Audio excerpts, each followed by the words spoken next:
ముత్యాల రామదాస్ గారిని కూడా వేదిక మీద రావని కోరుతున్నాం. చందు జనార్దన్ గారిని కూడా వేదిక మీద రావని కోరుతున్నాం.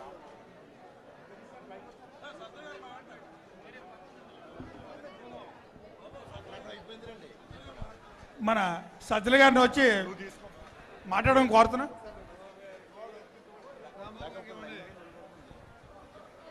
దయచేసి అందరు కూర్చోండి అన్న. మాజీ మంత్రివర్యులు శ్రీ కురసాల కన్నబాబు గారిని మాట్లాడాల్సిందిగా కోరుతా ఉన్నాం.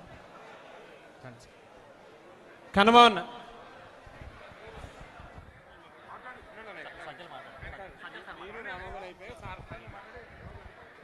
అందరికీ నమస్కారం. ఈరోజు మనందరం ఈ విధంగా కలుసుకుని మాట్లాడుకోవడం అనేది ఒక దురదృష్టకరమైన సంఘటన. ఈ రాష్ట్ర రాజకీయాల్లో, రాష్ట్ర పోరాట చరిత్రలో ముద్రగడ పద్మనాభం గారికి ఒక చిరస్థాయిగా ఒక పేజీ అంటూ ఉంటుంది. చాలామంది తాను నమ్మిన సిద్ధాంతం కోసం పోరాటం చేసిన నాయకుల్ని చూసాం.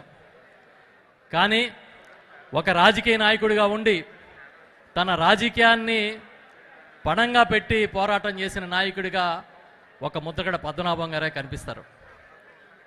ఒక మనిషి పట్టుదల, ఒక నిర్ణయం తీసుకుంటే వెనకడుగు వేయకుండా ఎలా నిలబడిపోవాలి, తన కోసం కాదు తను నమ్మిన ఒక లక్ష్యం కోసం ఎలా పోరాటం చేయాలనేది పద్మనాభం గారి జీవితం ఒక ఉదాహరణగా కనిపిస్తుంది. అలాంటి మహానాయకుడికి నివాళులు అర్పించడానికి ఈరోజు పెద్దలందరూ ఇక్కడ రావడం అనేది ఒక రకంగా ఒక గుర్తుండిపోయే సంఘటనని భావిస్తూ ఉన్నా. అదేవిధంగా జిఎస్ రావు గారు ఈ ఉమ్మడి రాష్ట్రానికి పిసిసి అధ్యక్షుడిగా పనిచేసి చాలా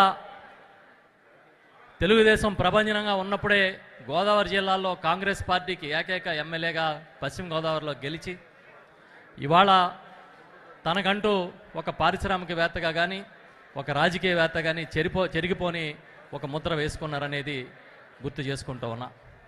ఈ సందర్భంగా ఒక చిన్న సూచన చేస్తూ ఉన్నాను పెద్దలందరికీ.